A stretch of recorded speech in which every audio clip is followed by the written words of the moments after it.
Iran और Israel के बीच बहुत खतरनाक युद्ध का खतरा मंडराने लगा है। दावा परमाणु हमले का किया जा रहा है। क्या ईरान और इजराइल के बीच हुआ सीजफायर एटम बम तोड़ने जा रहा है? इजराइल के अखबार यरूशलेम पोस्ट ने ऐसी खबर छापी है जिसे पढ़कर ट्रंप के भी होश उड़ गए हैं। खबर में ईरानी संसद के स्पीकर मोहम्मद बाकर गलीबाफ के सलाहकार मेहदी मोहम्मदी का जिक्र है। मेहदी मोहम्मदी ने इंस्टाग्राम पर यह तस्वीर पोस्ट की है जिसमें इजराइल के नक्शे पर 2 परमाणु हमले दिखाए गए हैं। ये मशरूम क्लाउड देखकर इजराइल के होश उड़ गए। सवाल है कि क्या ईरान और इजराइल के बीच परमाणु युद्ध होने जा रहा है?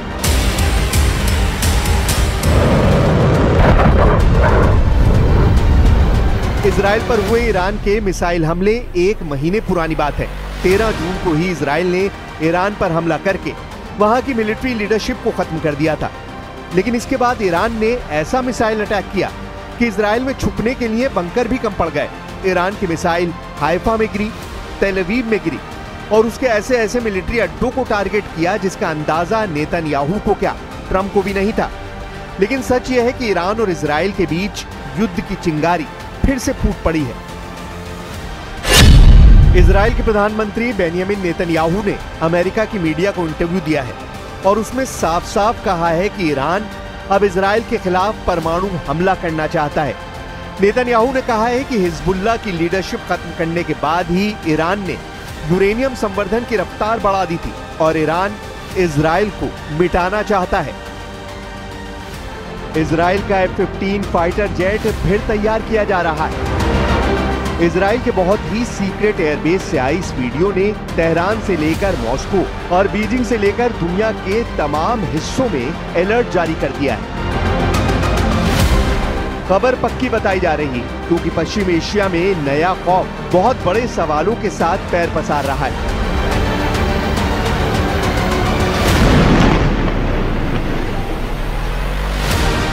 क्या इजराइल और ईरान का युद्ध फिर शुरू होने जा रहा है? क्या हमला जुलाई महीने में किसी भी वक्त शुरू हो सकता है? और क्या इस बार ईरान और इजराइल के युद्ध को कोई नहीं रोक पाएगा? क्या ईरान पर बमबारी के लिए डोनाल्ड ट्रंप ने नेतन्याहू का हथियार गोदाम फुल रिचार्ज कर दिया है? क्या जुलाई में नेतन्याहू की एयरफोर्स फिर एक्टिव होगी और जो युद्ध जून में रुक गया वो अब जुलाई के महीने में सभी रिकॉर्ड तोड़ देगा? ईरान और इजराइल का युद्ध किसी भी वक्त फिर से शुरू हो सकता है। इसके 2 बड़े सिग्नल मिल चुके हैं। पहला सिग्नल, ईरान ने संयुक्त राष्ट्र की परमाणु निगरानी संस्था AIEA के साथ सहयोग को बंद करने का ऐलान किया है। अब आशंका है कि निगरानी खत्म होने पर ईरान का परमाणु कार्यक्रम बिना किसी जांच के आगे बढ़ेगा और ईरान अपने 400 किलो यूरेनियम से 10 परमाणु बम बना सकता है।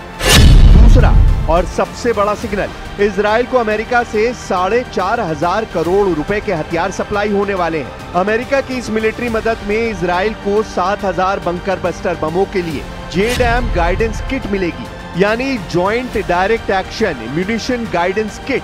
इसमें 3,845 किट ऐसे होंगे जो 2,000 पाउंड के BLU-109 बंकर बस्टर बम पर लगाई जाएंगी, जबकि 3,280 किट ऐसी होंगी जो 500 पाउंड के MK-82 बम पर लगेंगी। ये ट्रंप का नेतन्याहू को सीज फायर वाला तोहफा बताया गया है। लेकिन सच ये है कि 7,000 बंकर बस्टर बम एक नए युद्ध की शुरुआत कर सकते हैं। सीज फायर के बाद ही इजराइल की एयरफोर्स खुद को ऐसे बमों से लगातार लैस करती जा रही है।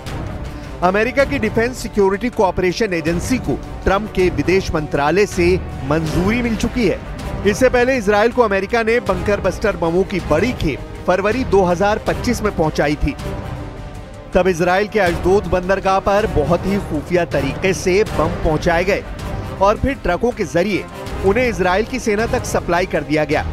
जब इस वीडियो को बहुत ही खुफिया तरीके से रिकॉर्ड किया गया था तब किसी को अंदाजा नहीं था कि इजराइल के अशदोद पोर्ट पर गुजर रहे ये ट्रक ईरान से होने वाले युद्ध का सामान कंटेनर में भर के ले जा रहे हैं।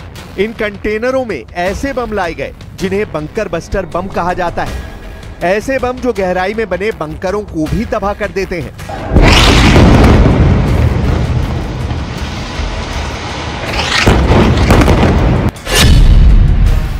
अमेरिका अब इजराइल को 7,000 से ज्यादा बंकर बस्टर बम दे रहा है।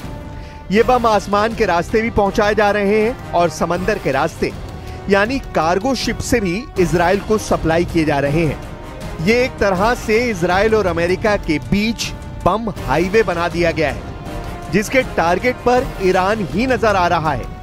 ये डोनाल्ड ट्रंप का नेतन्याहू को बहुत बड़ा और धमाकेदार तोहफा है।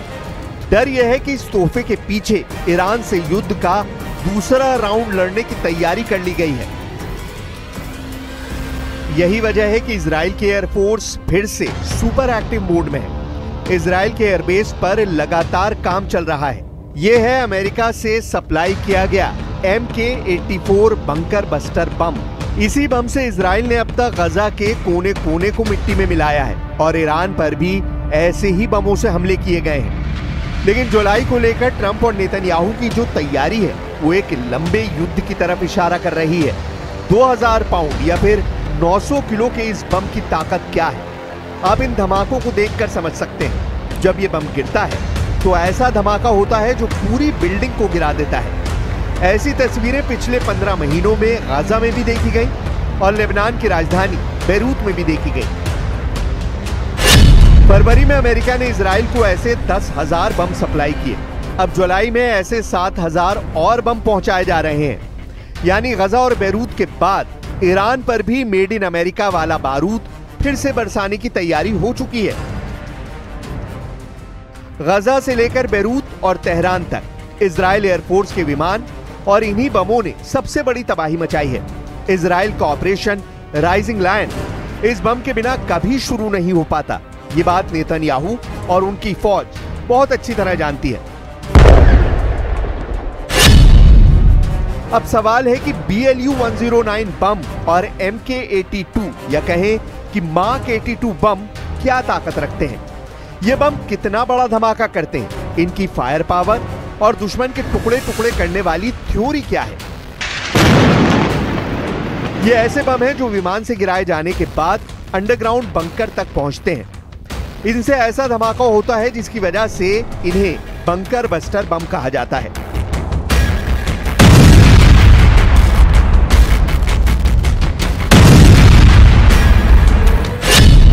जब मार्क 82 बम फटता है तो 15 मीटर चौड़ा और 11 मीटर गहरा गड्ढा करता है। यह बम 3.5 मीटर मोटी कंक्रीट को चीरकर बंकर में बैठे दुश्मन को खत्म कर सकता है। अगर बंकर लोहे का है तो यह 38 सेंटीमीटर मोटी मेटल की दीवार को भी भेद सकता है। अब सोचिए कि 500 पाउंड का बम अगर ऐसी तबाही मचाता है तो 2000 पाउंड का बम तो 4 गुना ज्यादा तबाही मचाता होगा। इजराइल की एयरफोर्स ने 600 दिनों तक गजा पर ऐसे ही बम गिराए हैं। 12 दिन बमबारी ईरान पर भी की गई है और ऐसे मिशन में अमेरिका के ही बंकर बस्टर बम इस्तेमाल किए गए हैं।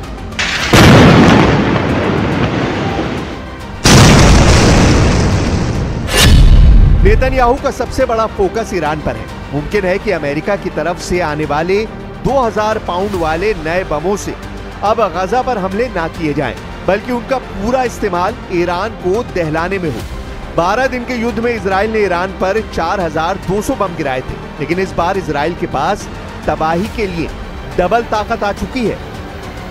इजराइल का मानना है कि उसके दुश्मन युद्ध खत्म होने के बाद अब भी एक्टिव है और ईरान इस फहरिस्त में सबसे ऊपर है। इसलिए बात साफ है कि इजराइल को अमेरिका से हथियारों वाली मदद पर ब्रेक नहीं लगने जा रही। डोनाल्ड ट्रंप ने इजराइल की वॉर मशीन को लगातार ईंधन सप्लाई करने का फैसला किया है। अब चलिए गजा, जहां इजराइल ने अचानक अपने ऑपरेशन तेज कर दिए हैं।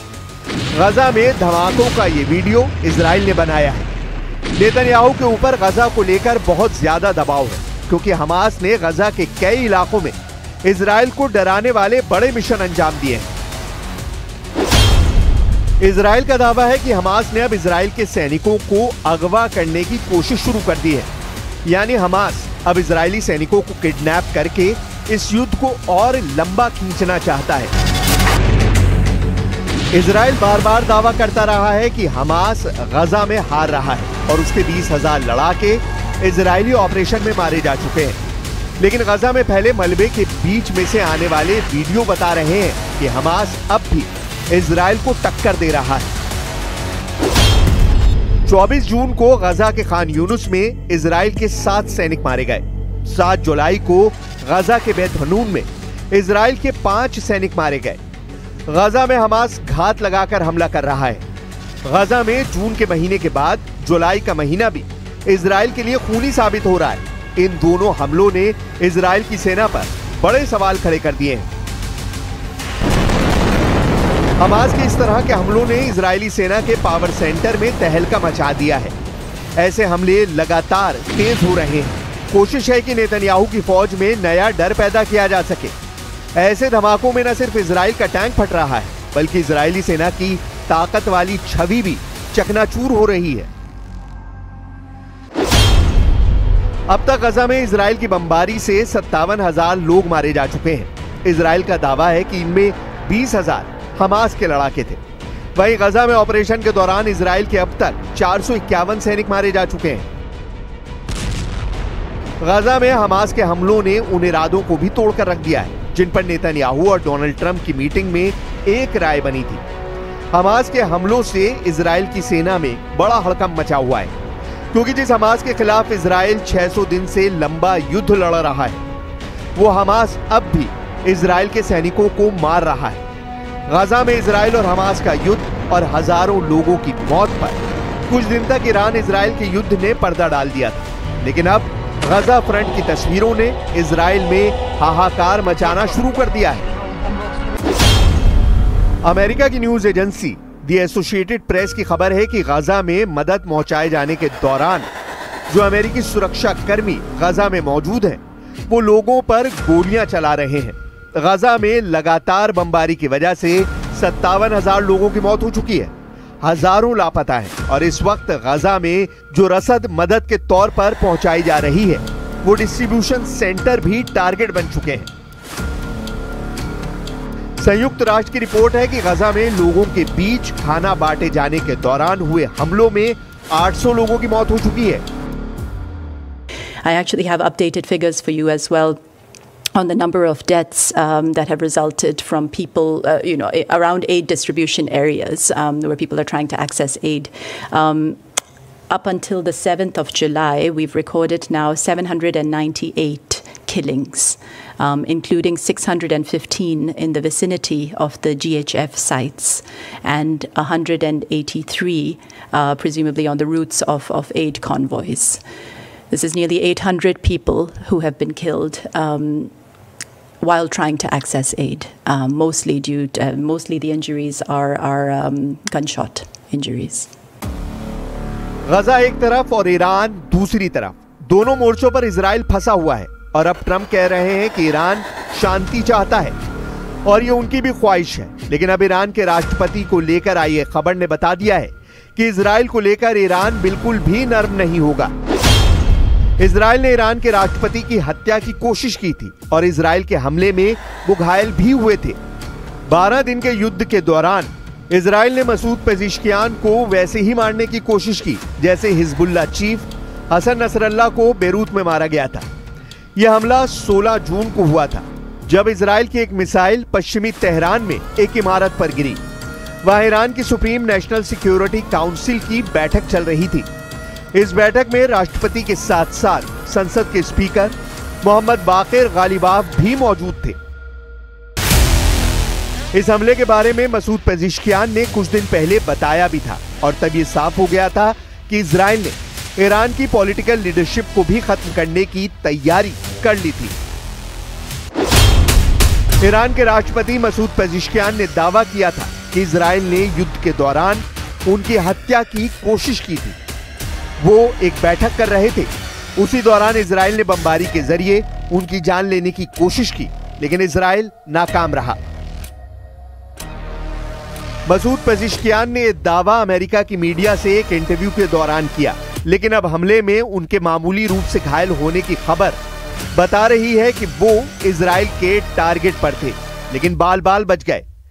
सवाल है कि अब आगे क्या होने जा रहा है, क्योंकि आधा जुलाई बीतने के बाद फिर से युद्ध शुरू होने का खतरा बढ़ गया है और इस बार पश्चिम एशिया की दोनों ही पावर सीज फायर के बाद और ज्यादा तैयारी कर चुकी हैं।